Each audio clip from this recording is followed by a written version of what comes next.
Happy Easter, everybody. Cheers. It's what Jesus would have wanted.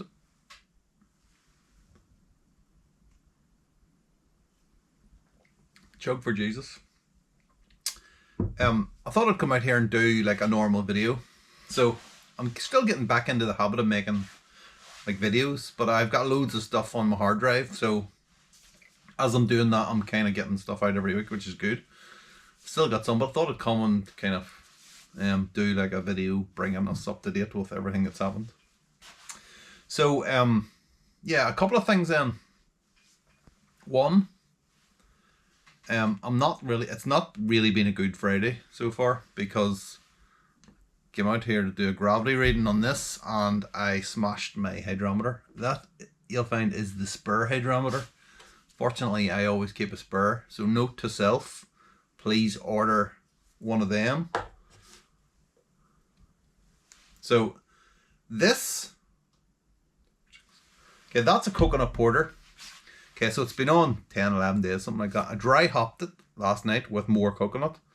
There was already coconut in the boil and coconut in the mash. So this is coconut in the dry hop as well. So there's loads and loads of coconut on it. Okay. And I was wondering, when I was putting the coconut in, I was thinking to myself, I wonder, will this start fermenting again?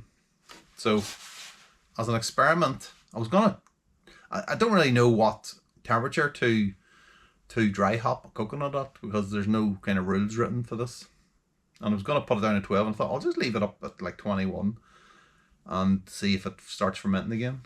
It doesn't seem to have started fermenting, so maybe there's no sugar in it. Let me get a taste of it in, actually, while we're chatting. Just don't drop it. Don't drop this. You know, it'll be about 6 months before I remember to buy a spur. The problem is, if I go to buy a spur, I'm going to end up buying a load of all stuff as well. Loads of hops and grains that I don't need. We want to leave that.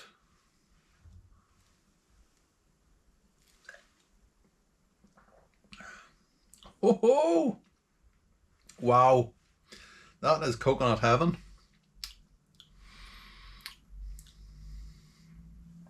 It's big, thick, and it's coconutty.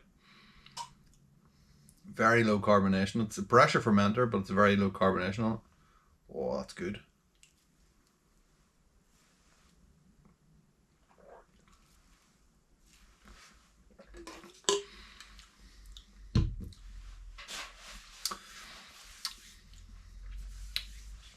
Needs a bit more time, I think. There's a little taste of something on the end, although it could be that trial jar, who knows. Or it could be the fact it's 21 degrees and it's very low carbonation, but let's not worry about it. I'll tell you what's not 21 degrees. In here, it's freezing. This beer here. It has been freezing. It has been really cold this week, and it just hasn't not stopped raining. I mean, it's like the end of March, so the clocks are going forward. And on Sunday, and bloody hell, it needs to heat up a little bit, I think. It will be nice. Okay, so this beer, this is a new beer on tap. Well, a couple of weeks anyway. This is a New Zealand Pilsner. My favourite style these days. And dear God, that is very good already. Nice and clear as well too.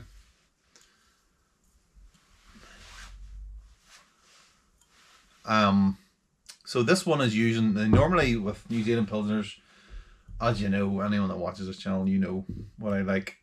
New Zealand Pilsners equals Nelson Sauvin and another hop. Change the hop every time, keep the Nelson. This time we are using Citra because I've got a mountain of it, which I still need to do something with. It's all in the freezer and just so busy. I've been really busy. So I think this is absolutely amazing already. Now normally it takes the full 3 months, as all Pilsners, because it's proper lager yeast I'm using. And it takes, and by the end of 3 months, it's good now, but by the end of 3 months it's going to be 10 times better. Whether that beer lasts until the end of the 3 months, I don't know. So there's 2 kegs. One is same recipe, but one's dry hopped with Citra and one's dry hopped with Nelson. This is the Citra one. because I know what, you know, because I always do the Nelson dry hop window. Smells good, tastes even better. You get a little bit of the funk actually from the Citra, but there is definitely Nelson. I can definitely smell Nelson, even though all the dry hop is Citra. Is it? I think there might be. I don't know. You know what? I don't. That's not. Let's talk about something else. Okay, it's good anyway. There will be a video at some point on this. So there's that. There's this beer here, which is this. This is the Imperial Stout.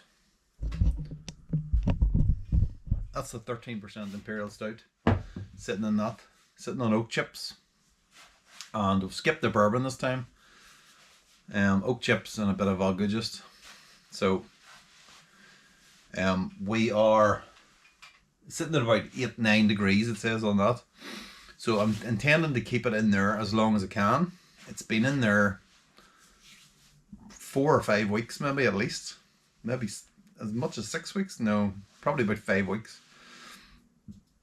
And I'm waiting until obviously everything heats up a little bit, and you know, in here, because in here is really well insulated, it gets really warm, and the only air flow is through that door, which is closed. So waiting till it starts to warm up, and then we'll get it bottled. We'll leave it on those oak chips as long as we can, as long as we can leave it, and then we'll get it. Now it ended up 13%, but I am sure I haven't watched the footage back, because I had loads of like liquid malt extract which I was adding in, and I was taking gravity readings on it at the time, and I can clearly remember videoing me taking the gravity readings on it and saying, oh, it's jumped up by this and this, but I don't know how it got up to like quite as much as it did. They end up 13%. So we will see, but I'm still doubting it now. Just the thought of it, 13%. I've never got anything that high before, and that's without spirits, really. A little bit of vodka just for those oak chips, but nothing else.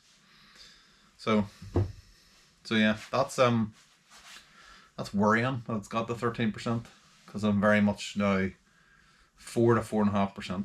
This is 4.5%. To be fair, the porter's going to be like just over 5%, 5.3. Just over, isn't it? But it's a dark beer, so it's not too bad. I'm not worried about that. So yeah, so I want to brew this. I want to brew at some point in the next week, okay? And I want to do, because I've got a fridge here. This one here, the normal fermenting fridge. This one here's got the porter in it, so I'm gonna try and make use of it. I would like to do, what I really want to do is another version of the Citra, the stinks, what is it, what did I call it? Humming of citrus is what I called it. Sorry, I forgot myself there. I brewed it at Christmas, turned out amazing, but you need to be able to brew it again. So in my head, it's like you need to brew the same recipe twice before you know you've cracked it. It worked with the bitter that's in the Kaiser. It's bloody brilliant. Love it. So that recipe is a definite yes. And I want to see if it's the same for that IPA, because to me you can do, and I really do think that the first time I brewed that, it was a bit of a fluke, because even though I knew what to expect with hops and the recipe and stuff, it still finished quite higher than what it probably should have. But it ended up with this amazing body on it. So I'm going to try and recreate it, and if it turns out good the second time, then I know what we're definitely on to something that wasn't just a fluke the first time. So we're going to try that. The problem with that though is that I use WLP 644, the greatest yeast in the world, and it's liquid. It only comes in liquid form, but I've got like a pouch, one of those, you know, one of those new pouches that White Labs do, 15 quid, 15 quid. So I need to build a starter for a start, but I also want to overbuild it, and I really should have started that starter well before now, because I want to make a starter and then make another starter, basically, is what we're saying there. So I haven't done anything. So if we skip to the end, I haven't actually done anything yet. So I don't want to brew this weekend. We'll see. Maybe we could brew something else, but I would really like to brew that. But we might do something else, or we could leave it the next weekend. So I'm off the Friday and Monday, Good Friday, Easter Monday, and then the following Friday and Monday. So I could possibly leave it the next weekend, but it's our kids, my son's birthday on the Saturday, is it, or the Sunday? It's one of the 2 days next weekend. Anyway, honestly, I do know when he's born. I was there, sort of. Well, I wasn't actually there when he was actually born. I was late. I was slightly late because they sent me home. Okay, so are we really talking about this? Okay, I don't know if I've spoken about this before, but if I have, apologies. If I haven't, don't worry about it. So basically, my wife was very late with the first one, and it ended up with a whole forceps thing coming out. So we went over to the hospital for like a scan at 9 o'clock in the morning, and then we ended up staying there all day. And it was just, if you ever like been there for the birth of a child, it's it's humbling. You realize how lucky you are to be a man, is what I'm saying. But with the second one was late, and then it ended up getting induced. But for whatever reason, they have like a special, in the hospital that she went to, they had like a special section for inducements, but they wouldn't let me stay with her. So they sent me home, and then, because nothing was happening, like literally all day, we sat there all day and nothing was happening. Then they sent me home because they wouldn't let me stay, and then suddenly the phone goes off at like whatever time it was. It was pretty late, and I had to rush all the way over there. And of course I missed it. It was just like the child was already born that time, so it's not my fault, is what I'm saying. But yeah, so it's his birthday anyway. We've just gone into a whole different thing there. So this has turned into a ramble, clearly. So yeah, I might leave it. What I'm saying is I might leave it, the brew, until next weekend, but we'll see. I'm worried that I might not. I need to focus on family stuff. Which is just right, like, when you got a child, that's their birthday. And then, yeah, it's just been stupidly busy as well too. Since I find it better now, actually, putting videos out on a Friday, for whatever reason, because it gives me more time to, like, through the week to do it, rather than trying to cram everything into, like, doing it on a Monday night, which is what I used to do. And it gives me more time, although that's probably because I already have all the footage sitting there and it just needs edited. So, but I seem to be getting them out every week, which is good, which is what I want. But yeah, it's been just stupidly busy, and I've been away. I was away last week as well too, on business, and I was in Germany, and I finally got to try Franziskaner, on a pint of Franziskaner in Germany, which is like, that's marked off the checklist as done.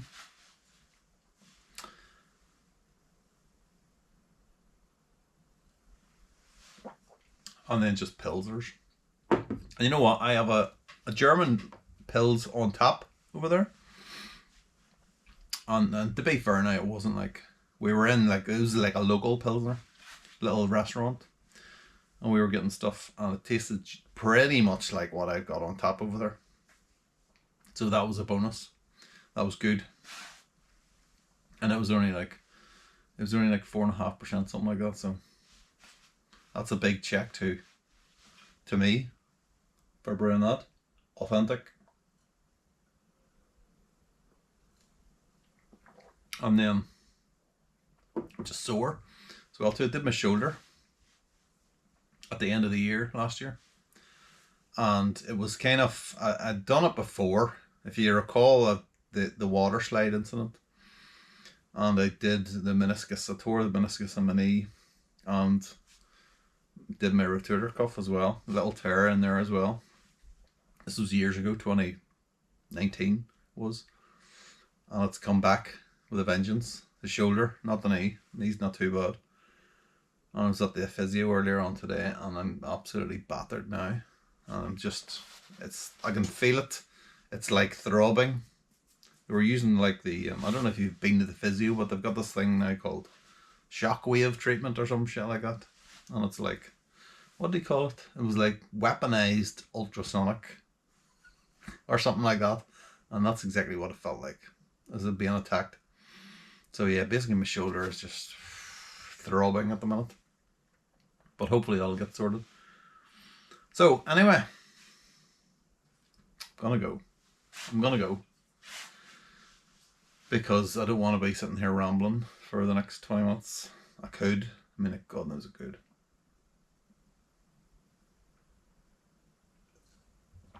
So yeah, I'm not sure what the next beer is going to be. I'll have a think about it. Really would need to get that starter on. It is possible I could do it next weekend, but knowing me, I'll do nothing, even though I'm off Friday and Monday. Should probably get it on. Should probably get it on and get it into that fridge if I'm doing it, because then I can control the temperature.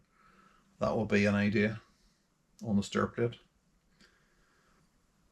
I mean, if anyone regularly makes starters, okay, because I only do that now and again, because I use dry yeast pretty much all the time. Where do you use, you don't really necessarily need temperature control, do you? Because you're not going to be drinking the beer, you're just looking for the yeast, aren't you? So I was going to say, do you use temperature control, but why would you?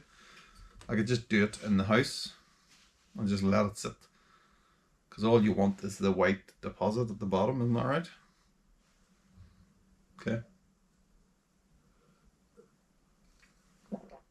Well, that's useful. Thanks for the talk there. So yeah, cheers. See ya.